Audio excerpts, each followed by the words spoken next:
Hello दोस्तों, आप सब लोगों को मेरा नमस्कार प्रणाम। मैं योगेश भारद्वाज फिर से आप सब लोगों का स्वागत करता हूं। दोस्तों, इससे पहले हम दो विषयों के बारे में बात कर चुके हैं। हमारा पहला विषय था कि आप अभिनेता क्यों बनना चाहते हैं, और हमारा दूसरा विषय था कि अभिनय क्या होता है और क्या हर कोई अभिनय कर सकता है। आज हम बात करेंगे कि अभिनय की प्रैक्टिस कैसे और कहां से शुरू करें। अभिनय की प्रैक्टिस के लिए मुख्य और सबसे महत्वपूर्ण चीज क्या होती है, तो चलिए आज के विषय की शुरुआत करते हैं। दोस्तों, हमारा शरीर मुख्यतः 5 तत्वों से मिलकर बनता है, 5 एलिमेंट से मिलकर बनता है। पृथ्वी, अग्नि, जल, वायु और आकाश। बिल्कुल उसी तरीके से एक फिल्म भी मूलतः 5 तत्वों से मिलकर बनती है। डायरेक्शन, कैमरा, एडिटिंग, साउंड और एक्टिंग। जिस तरीके से हमारे शरीर का एक तत्व भी अगर कमजोर पड़ जाए तो हमारा शरीर कहीं ना कहीं बीमार पड़ जाता है, या मैं यूं कहूं कि वो ठीक ढंग से प्रॉपरली फंक्शन नहीं करता है। बिल्कुल उसी तरीके से अगर किसी भी फिल्म में एक भी एलिमेंट कमजोर पड़ जाता है तो हमें वो फिल्म कहीं ना कहीं कमजोर दिखाई देती है। अब बात यह है कि एक कैमरा पर्सन के पास उसका कैमरा ही उसका इंस्ट्रूमेंट होता है, एडिटर के पास उसकी एडिटिंग मशीन होती है, साउंड वाले के पास में उसके साउंड के इक्विपमेंट्स होते हैं, और एक डायरेक्टर के पास में ये बाकी के सारे टूल्स होते हैं। तो एक अभिनेता के पास उसका इंस्ट्रूमेंट क्या होता है? एक अभिनेता के लिए उसका इंस्ट्रूमेंट होता है उसका ये शरीर, ये बॉडी। तो एक अभिनेता को यदि हमेशा अच्छा काम करते रहना है तो उसको अपने इस इंस्ट्रूमेंट को हमेशा ट्यून रखना पड़ेगा, तैयार रखना पड़ेगा। अब पता यह लगाना है कि इंस्ट्रूमेंट वर्क कैसे करता है, फंक्शन कैसे करता है। दोस्तों, हम हमारे जीवन में जितने भी काम करते हैं वो सब काम माइंड एंड बॉडी कोऑर्डिनेशन के ऊपर टिके हुए होते हैं। दिमाग के पास कुछ इंफॉर्मेशन आती हैं, दिमाग उन इंफॉर्मेशंस को ऑब्जर्व करता है और उस महसूसियत को शरीर के पास भेज देता है। शरीर फिर उस महसूसियत को एग्जीक्यूट करता है। यह माइंड एंड बॉडी कोऑर्डिनेशन होता है। इसलिए एक अभिनेता का दिमाग और शरीर दोनों हमेशा एक न्यूट्रल स्टेट पे होने चाहिए। उनमें किसी तरीके की कोई फसावट नहीं होनी चाहिए। कहते हैं कि एक अभिनेता का दिमाग और शरीर एक कोरे कागज के जैसा होता है। उस कागज के ऊपर हम जो भी लिखते हैं, जैसा भी लिखते हैं, एक अभिनेता वैसा ही रूप ले लेता है, वैसा ही आकार ले लेता है। अब सवाल यह उठता है कि दिमाग के पास ये इंफॉर्मेशंस आती कहां से हैं? दिमाग के पास ये इंफॉर्मेशंस आती हैं दर्शन से या श्रवण से। दर्शन का मतलब देखना और श्रवण का मतलब सुनना। अब इन दोनों में से भी सबसे महत्वपूर्ण है सुनना। देखना जो होता है वो हमेशा वन डायमेंशनल होता है, यानी कि जो चीज हमारे सामने होती है हम सिर्फ उसी को देख पाते हैं। इसलिए देखने की जो इंफॉर्मेशंस होती हैं वो हमेशा लिमिटेड होती हैं या आधी अधूरी होती हैं। लेकिन सुनने की जो डायमेंशन होती है वो चारों तरफ से होती है।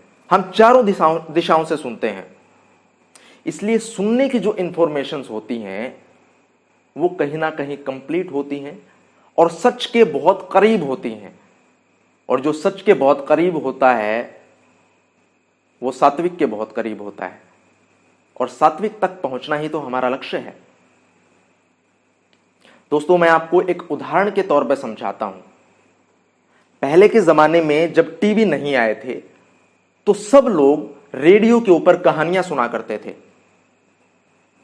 कहानीकार के शब्दों के द्वारा हम उस कहानी के भाव को समझ जाया करते थे। उस कहानी के पात्रों के चित्र अपने दिमाग में बना लिया करते थे कि भिखू ऐसा होगा, धनिया ऐसा दिखता होगा, गोबर की मां ऐसी दिखती होगी, वो गांव कैसा दिखता होगा, बैलों के गले में घंटियां कैसी बजती होंगी।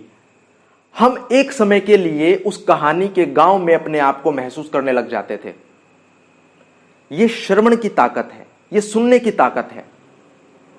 लेकिन आज अगर हम टीवी को म्यूट करके कुछ देखने लग जाएं तो बिना आवाज के वो सच्चाई, वो रस हम तक नहीं पहुंच पाता है कि ये सामने वाला हमें क्या कहना चाह रहा है।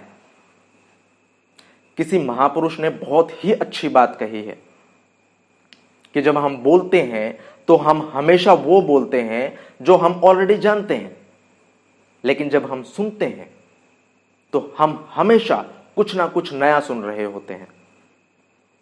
तो यदि आपको जीवन में किसी भी फील्ड में कुछ अच्छा सीखना है, कामयाब होना है, तो अपने बोलने की आदत को थोड़ा कम कीजिए और सुनने की कला सीखिए। अब सुनते वक्त भी क्या क्या चीजों का ख्याल रखना चाहिए। दोस्तों, हमारी एक समस्या है कि जब हम सुन रहे होते हैं तो हम सुनने के लिए नहीं सुनते हैं, हम जवाब देने के लिए सुनते हैं, हम रिस्पोंड करने के लिए सुनते हैं। दूसरी चीज, जब हम सुन रहे होते हैं तो हम पहले ही एक आंकलन लगा के बैठ जाते हैं, पहले ही सोच विचार बना लेते हैं कि ये सामने वाला हमसे जो कह रहा है, हमें जो सुना रहा है, इसका अर्थ ये हो सकता है। तो आप सुनते वक्त कुछ सीखने की बजाय अर्थ ढूंढने पर काम कर रहे हैं, तो आप सच्चाई से उस चीज को कभी नहीं सुन पाते हैं। अगर सच्चा सुनोगे नहीं तो सच्ची इंफॉर्मेशन दिमाग तक कैसे पहुंचेगी? सच्ची इंफॉर्मेशन दिमाग तक नहीं पहुंचेगी तो दिमाग सच्ची महसूसियत शरीर तक कैसे पहुंचाएगा? और जब तक शरीर के पास सच्ची महसूसियत नहीं आएगी तो वो सच्चा रिस्पॉन्ड कैसे करेगा? आपका अभिनय तो अपने आप में नकली हो गया, आपका अभिनय अपने आप में झूठा हो गया। तो दोस्तों, अभिनय के लिए जो सबसे जरूरी चीज है वो है सुनना। अभिनय के लिए नहीं, वरन पूरा जीवन जीने के लिए जो सबसे जरूरी चीज है, जो सीखने के लिए जो सबसे जरूरी चीज है, वो है सुनना। मेरे सर जोगी सर हमेशा मुझे एक बात कहते थे कि जो सुनता है वो बुनता है और जो पढ़ता है वो गढ़ता है। तानसेन बनने से पहले कानसेन बनना बहुत जरूरी है। और दोस्तों, आप जैसा सुनते हैं, आपकी विचारधारा, आपकी आइडियोलॉजी बिल्कुल वैसी बनती है। तो आप जैसा व्यक्तित्व अपना बनाना चाहते हैं, जैसा आकर्षण अपना बनाना चाहते हैं, जैसी चुंबक अपने आप के अंदर पैदा करना चाहते हैं, आपको वैसा सुनना पड़ेगा, आपको वैसा माहौल ढूंढना पड़ेगा, आपको वैसे लोग ढूंढने पड़ेंगे। सच्चा सुनिए, अच्छा सुनिए, यही आज की सबसे बड़ी सीख है। इसके बाद हम बात करेंगे ब्रीदिंग के ऊपर, सांस लेने के ऊपर और स्पाइन के ऊपर। और स्पाइन, ब्रीदिंग, सुनना, देखना, बॉडी के टूल्स, ये जितने भी हम एक्सरसाइजेज करेंगे, जितनी भी हम चीजें करेंगे, इन सब चीजों का मतलब होगा सात्विक तक पहुंचना। हमारा लक्ष्य है हमारे सात्विक तक पहुंचना। तो मेरी आप सबसे एक रिक्वेस्ट है, अच्छा सुनिए, सच्चा सुनिए। यही अभिनय की कला है, यही जीवन जीने की सबसे अच्छी कला है, यही सीखने की सबसे अच्छी कला है। दोस्तों, अगर आप लोगों को लगता है कि मेरी ये इंफॉर्मेशन अच्छी है, वैल्यूएबल है, तो प्लीज इस इंफॉर्मेशन को, इस वीडियो को ज्यादा से ज्यादा लोगों तक पहुंचाएं। वैसे आज मेरा जन्मदिन है, अगर आप इसको ज्यादा से ज्यादा लोगों तक पहुंचाएंगे तो मैं समझूंगा कि मेरे जन्मदिन पर ये आपका सबसे अच्छा तोहफा मुझे मिला है। आपके कमेंट मेरे लिए बहुत प्रीशियस हैं। आप फीडबैक देकर मुझे हमेशा ये बता सकते हैं कि मैं सही कर रहा हूं, गलत कर रहा हूं, मेरी ये इंफॉर्मेशन, मेरे ये वीडियोस आपके लिए उपयोगी हैं, काम के हैं या नहीं हैं। तो प्लीज कमेंट करके अपने फीडबैक मुझे जरूर दें।